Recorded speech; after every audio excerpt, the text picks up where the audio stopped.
U.S. Secretary of State Mike Pompeo and Philippine Foreign Affairs Secretary Teodoro Locsin are now holding a joint press briefing. Let's listen in. Security and economy. We shared the view that the alliance must be able to ensure the unfailing mutual defense of our two countries, an arrangement that has contributed to regional peace, freedom, stability, and prosperity since it was formalized. The key word is mutual. We have our end to hold up as well, and we need the means to do that from the United States.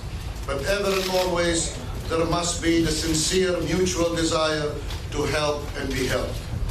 Some seek a review of the MDT. This requires further thought. In vagueness lies uncertainty and deterrent.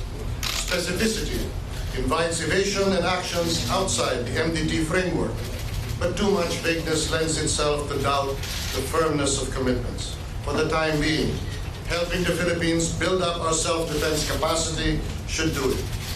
We discussed the vital support of the United States to the AFP's modernization program, and hopefully to our campaign against all forms of criminality, especially terrorism and its tight connection with the illegal drug trade.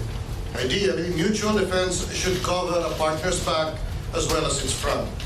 Secretary Pompeo and I agreed that it was in both our countries' interest to ensure the alliance effectively addressed other non-traditional security issues, such as, in addition, humanitarian assistance, disaster relief, and above all, the fight against human trafficking.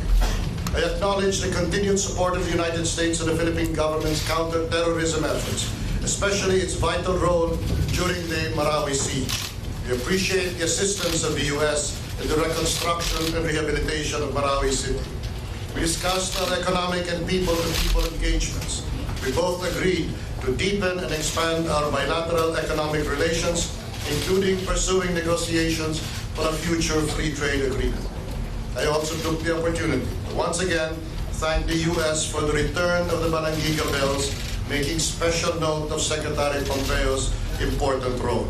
I thank Secretary Pompeo for his first-hand account of the recent summit between U.S. President Donald Trump and North Korean leader Kim Jong-un. I reiterated to him our support for President Trump's tireless efforts to bring lasting peace and stability to the Korean Peninsula and throughout Asia. Finally, Secretary Pompeo and I committed to sustaining a continuous exchange of high-level visits between us. Thank you. Thank you, Mr. Secretary. To be partners with your country. I told you I'd make it here during my first year, and I'm not sure you believed me, but but here I am, and I'm so thrilled that I could make it. I had a great conversation with President Duterte last night, and wonderful, warm conversation this morning as well. As you referred to, Foreign Secretary, the visit was all the more positive because of the recent return of the Balangiga bells to the Filipino people. For 117 years, these three historic bells from San Lorenzo de Martir Church in Balangiga were in America's possession, and for decades our countries were in an impasse. We couldn't figure out how to make our way through it and whether we could repatriate them. But last year we made an agreement and returned to them. In December, a U.S. Air Force plane carrying this precious cargo landed at the airbase that I was at last night here in the Philippines. We know how much this means to the Filipino people. It's worth a little bit of history, I think, this morning. The return of these bells is just the latest point of cooperation between our two nations. Since the end of the Philippine-American War, well over a century ago, we have been partners and allies. During World War II, Americans and Filipinos fought side by side in engagements like Luzon and Leyte Gulf. The American Cemetery and Memorial right here in Manila is a monument to both American and Filipino heroism and those who died to protect freedom. During the Korean War, American and Filipino troops defended South Korea side by side and together. And today the United States is proud to support the Philippines as a treaty ally and a true friend. In keeping with President Trump's commitment to defeating radical Islamic terrorism in the Middle East and beyond, when terrorists seized Marawi in 2017, the U.S. responded immediately with military support as well as with relief and rehabilitation programs. The bombing of a Roman Catholic cathedral by ISIS supporters in January was a heinous act, and we grieve with all Filipinos as we renew our joint resolve to defeat terrorism. As an island nation, the Philippines depends on free and unobstructed access to the seas.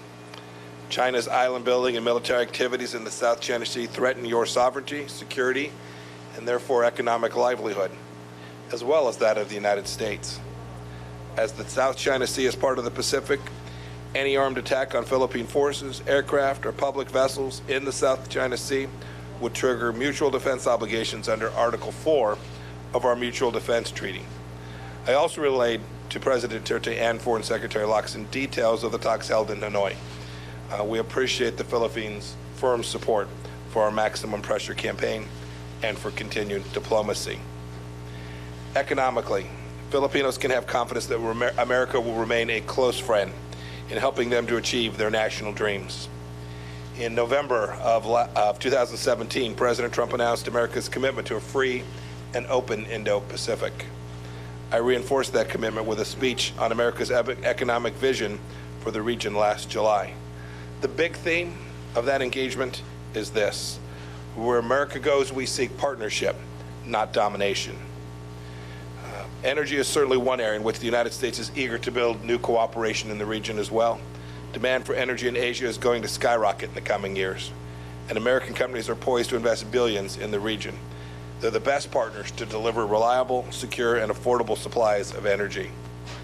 Similarly, American companies are best partners in the priority areas of infrastructure, development, and the digital economy because they operate with the highest standards of transparency and adherence to the rule of law. The same cannot be said for Chinese state-run or state-backed enterprises. And finally, I raised with my counterparts the importance of protecting the rights and liberties of all Filipinos, including free speech, a free press, and due process under the law. Thank you.